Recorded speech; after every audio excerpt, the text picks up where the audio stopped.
All right, click the links, join channel here over at Subscriber. I got a mailbox. Mail me some comics by all means. So Doctor Who, it's very very woke, and there's a lot of BLT stuff, and there's a pronoun lecture in there. I kid you not, hard to take. And the mainstream parasitical bullshit media is shilling for it, and they're calling anyone who complains the woke police. Yeah, the mainstream media really has their thumb on the pulse of what's going on. Uh, Good luck shilling for this. The critics gave it, I don't know, really high scores, and the audience who watched it, of course, gave it low scores because it's so. Oh, spoilers for all this kind of stuff. It's absolutely. I mean, spoilers like you're gonna watch it. No, it's an hour long. Good luck watching it. So it's the British show without, unfortunately, any British people in it. In fact, these are kind of some of the main characters. The white rodent-looking character is the Meep, the space alien, and the rest of the characters are the main characters. And there's only one positive portrayal of an Englishman in it, the Doctor. It's the British show without any British people in it, at least portrayed positive. At least with can we have like British men in the show, or is it all going to be African, Pakistani, and Indian and BLT characters? I mean, is that what England looks like? It's like the majority is going to be people who are not English, or the only time you have English in the show, they're portrayed as evil, malicious, stupid, or incompetent, and they need to be saved by the Indian or the African characters. I kid you not, that's in the show. So the left wing BLT rainbow pink and what's the pink and blue pastel flag? It's like the rainbow flag wasn't virtue signaling hard enough for them, so they got the new flag. I mean that's funny because I mean like 10 years ago when the whole trans thing started up, the rainbow flag was the virtue signalers, and I don't know how in the first world country they thought they were oppressed and marginalized, but that wasn't going far enough, so they got themselves another flag and they did the blue and the pink pastel flag, and that appears to be very firmly at the top of the hierarchy, and I don't see anything else taken over from that. But I will say there's kind of a battle on this under the surface. I can't really talk about this on YouTube between the the BLT, the T part of the BLT, and the some of the groups that are one of the groups that's in that conflict over the water. Canada's having a little clashing of cultures with those two groups. Because one group is insistent on a physics lecture in an applied manner, teaching them what 9.8 meters per second squared is all about. That might have been too much for YouTube.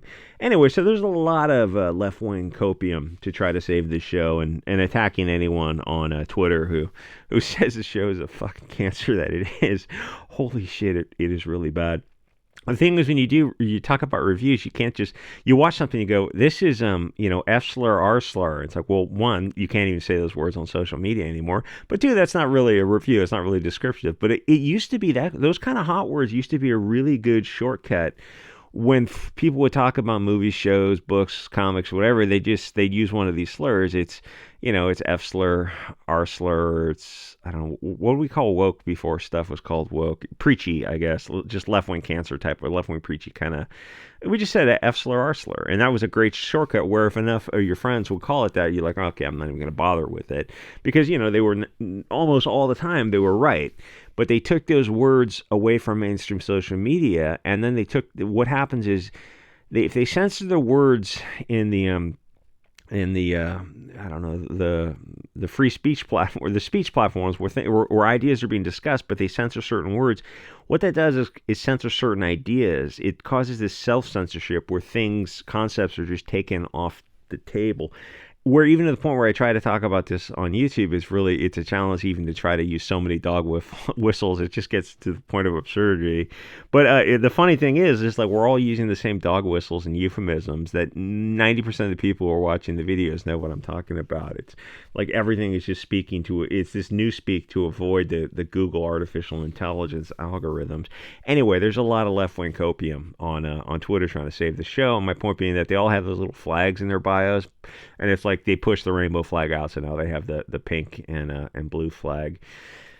when the I don't know when the BLTQ is going to be added on, and they're just kind of openly embrace it. But I tell you, it's on the way. I mean, it's like it's already happening now. They're just not that open about it.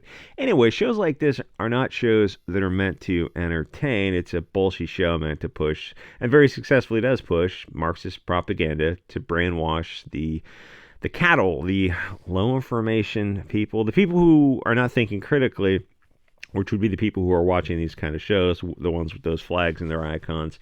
And the funny thing is, they think they're raging against machine, and fighting the power, and you go, so like, is everything on the table? You have free speech, free thought. You can discuss anything and everything, and they immediately start to recoil back in horror because they know they'll get canceled.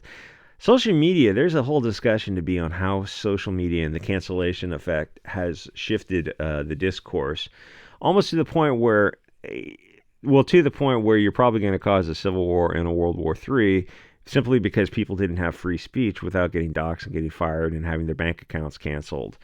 So what is it? Riots are the voices of the unheard. It's like, well, so is civil war, so is global war.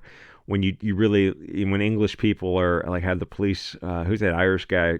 I forget, that Irish wrestler guy who's having the police come to his door and interview him because he's of saying words online about many things, where these mainstream companies are trying to control the narrative, and it literally is going to, of course, it's going to lead to civil war and a war. By civil war, I mean like a world war, civil war, simply because people didn't have free speech on platforms to discuss things. So the pressure gets built up, and there's no place to discuss it and trying to change a policy because the puppet masters won't allow that. In fact, they'd rather have a civil war because it means more of the people they want to delete will be deleted in it, probably. Anyway, that's a whole lot for YouTube. That might have been too much for YouTube. Anyway, these shows are not like you used to think of them, where they tell a fun story. I mean, what this is, it's go back and watch a Doctor Who from decades ago, and it's an entirely different environment. The Twitter kids go, oh, these shows are all about representation. And the thing is, they all have their pronouns, and they all have the pink and blue flag kind of stuff. So they're not organically judging the show on its merits. They're just there to kind of check a mental checklist of this kind of diversity, Saul Alinsky kind of cancer. It's all girl power, and men are bad, but only English men are bad. Or the men that are positively portrayed are, there's African, I think Pakistani, Indian men, Sikhs, I think, are the ones who wear the headgear. I think they're the ones with the knives. They're religious ritual knives, but they're all portrayed positively, which it's fine to portray people positively and negatively, but it has to be a fair portrayal. Where if you're going to portray the Englishmen as positive and negative, then the Indians, the Pakistanis, the Africans all have to be also portrayed negatively. And in modern Hollywood, or the English version of it, they're not. It's only, and the same as in modern comics. In comics, it's actually a little bit easier to kind of break down, because there's these static images on the paper where you can clearly see like hair color, eye color, skin color, and it's just like they can't make the characters ethnically ambiguous in comics. Honestly, it's a fascinating discussion. It's just, you just can't have it on YouTube. If you're a comic channel that really focuses on that kind of stuff, one, you get the videos demonetized, and the channel would be demonetized, and then you'd just be kicked off YouTube. They don't want a counter narrative to be pushed on YouTube. Oh, and then the other argument is the BLT crowd goes, well, we want representation too. We want to be on these shows. And you go, listen, the hard facts of the matter is it's just unlimited audience. Where if you have the BLT audience will watch straight shows. Straight audience will not watch BLT audience and shows. And the straight audience is like 99%, 95%, whatever you want to say. It's the vast majority. So BLT shows have to be very low budget to sell to a very small audience, because that's just the way of the world. You'd have to subsidize it, and then effectively you're making propaganda, and that's what mainstream Hollywood, Disney, and BBC is doing. It's all just propaganda. Anyway, so these shows are about representation, where one color is good and one color is bad, and it really is just that the correlation is that tight, where there's one Englishman in the show who's portrayed positively, and that's the lead character, the doctor who they had to bring back because the female doctor from the earlier shows, went over like a Led Zeppelin. Honestly, this is the worst 58 minutes of Saul Alinsky propaganda I've seen recently. I can't even say it that I've ever seen or ever will see, because it's just a race to the bottom. Everything's just getting worse and worse. So it's this bizarre game of, let me say this very carefully, pretend, where everyone accepts this fictional universe where chubby 50-year-old women are the best suited to run things. I understand she's, a character from the show. And I will say it looks like she had at one time in her life, a truly magnificent pair of milkers, but unfortunately now she's in her 50s or something, and she's gained a couple pounds. It's, rock his cock, as he told Jim Morrison, attractive people attract people. English really are wired differently. Though I don't know if the English people were writing this show or making this show.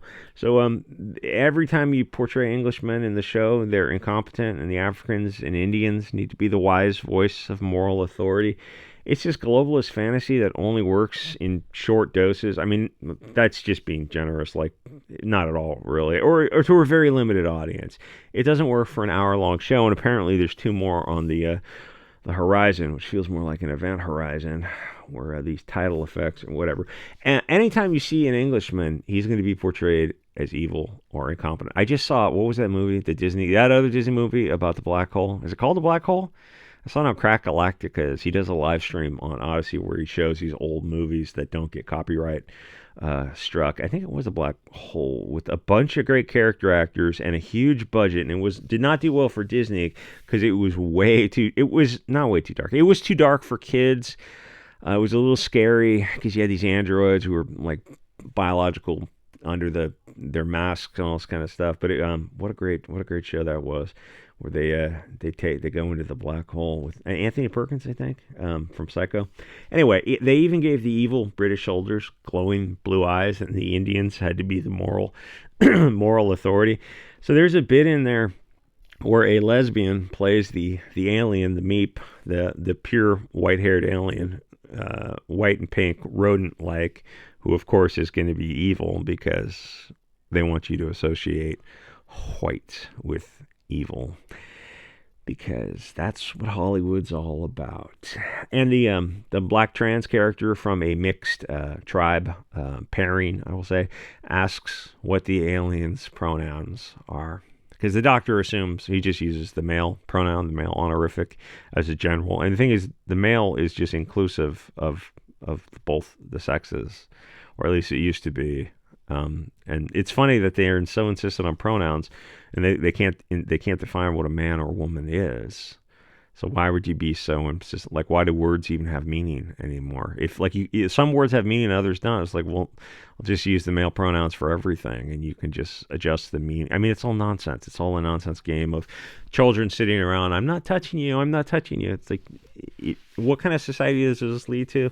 And like I said, it's going to lead to a civil war, obviously. Anyway, so the Indian soldiers have to save the incompetent, evil, stupid English soldiers from their own stupidity, because, of course, English, they built England, so obviously they can't really be that incompetent. I mean, because England's got some pretty impressive literature and architecture and science, and I mean, it's like the triangle of civilization: France, Germany, England.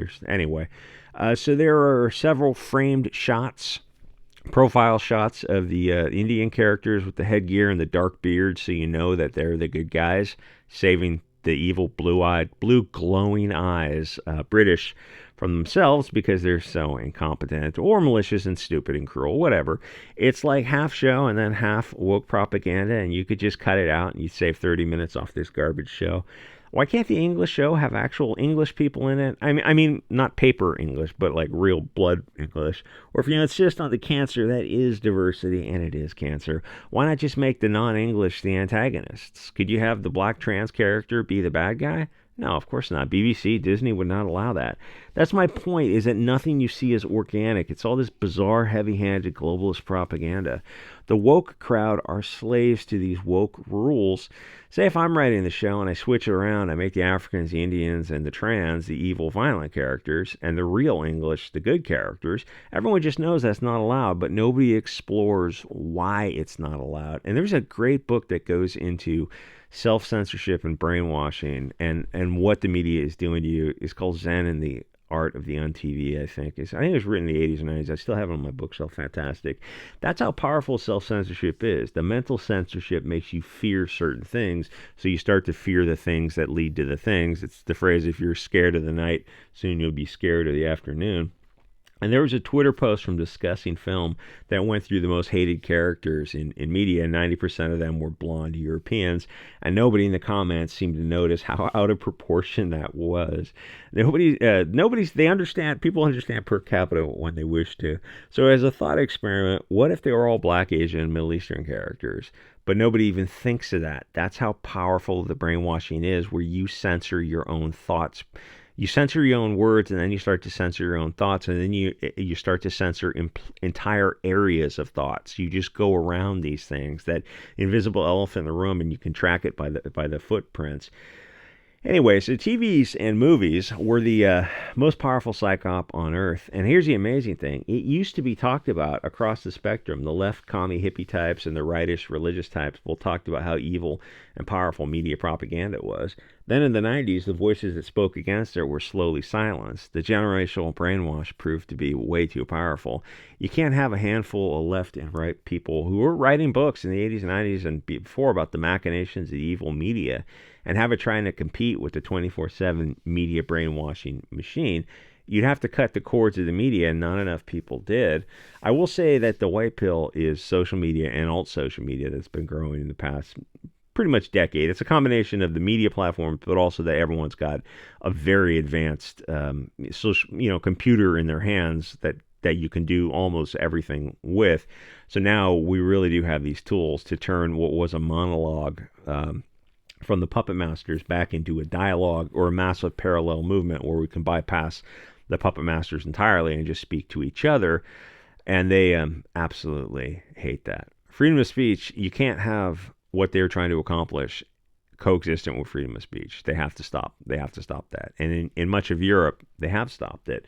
Where you have, Conor McGregor, some kind of wrestler guy who's talking about what's going on in the UK, and the police are investigating him for his free speech.